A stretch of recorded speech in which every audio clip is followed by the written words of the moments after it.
Shalom Bapak dan Saudara-saudari semua, perkenalkan saya Novitri Adu, kelas B semester 3. Di sini saya akan memberikan komentar saya tentang materi perbedaan antara eksegesis dan eisegesis, mata kuliah hermeneutik Perjanjian Lama.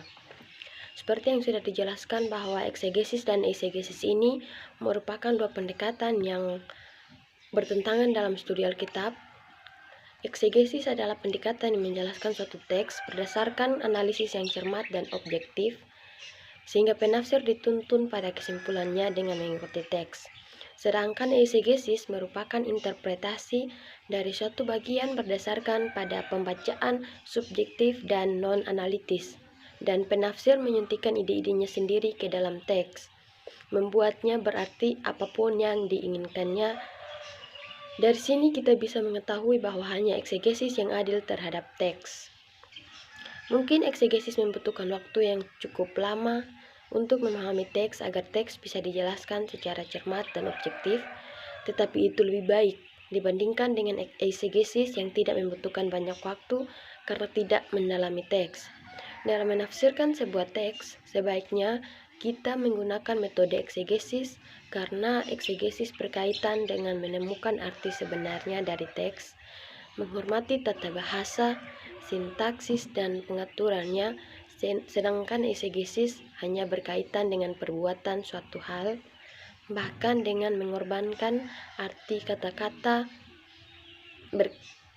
Pendekatan eksegesis dapat memampukan kita untuk lebih tahu lagi tentang teks yang kita tafsir, dan jika kita sudah memahami teks yang kita tafsir tersebut dengan baik dan benar, maka itu akan sangat mempermudah kita untuk menjelaskan teks tersebut. Eksegesis juga memungkinkan kita untuk setuju dengan Alkitab, sedangkan eisegesis berusaha untuk memaksa kita untuk setuju dengan keinginan kita sendiri. Eisegesis juga membuat kesalahan karena calon penerjemah mencoba untuk menyelaraskan teks dengan peradukannya sendiri. Karena itu, lebih baik kita memilih sesuatu yang membuat kita mengerti tentang apa yang kita hendak kita jelaskan, walaupun mungkin membutuhkan waktu yang cukup lama, karena itu akan sangat bermanfaat dan membuat kita mendapatkan hasil yang baik pula. Mungkin dalam menafsirkan akan membutuhkan waktu yang lama jika kita menggunakan metode eksegesis. Namun, jika kita menggunakan metode eisegesis, maka kita akan kesulitan dalam memahami teks karena di situ kita akan mengorbankan arti-arti kata di dalam teks. Dan di dalam menafsirkan kita perlu menggunakan metode eksegesis.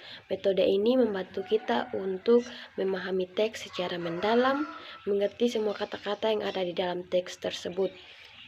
Dan jika lebih bermanfaat, mari kita menggunakan metode eksegesis karena itu merupakan metode yang sangat baik, sangat penting bagi kita dalam menafsir agar kita dapat mengerti apa yang akan kita tafsir, dan itu dapat mempermudah kita dalam penafsiran kita sehingga kita tidak menggunakan peraduga kita sendiri untuk menafsir teks tersebut, tetapi kita menggunakan kecerdasan dan kecermatan kita dalam melihat teks tersebut sehingga kita dapat menafsirkannya dengan baik, dan dalam penafsiran tersebut kita dapat memahami semua inti teks, semua kata-kata yang ada dalam teks, dan kita tidak mengorbankan apapun dalam teks tersebut, dan kita bisa menjelaskannya secara cermat dan objektif.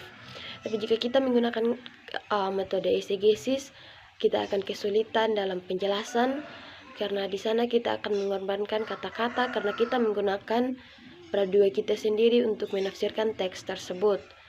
Jadi lebih baiknya kita menggunakan metode eksegesis karena metode ini sangat membantu dan mempermudah kita untuk menjelaskan teks yang akan kita tafsir.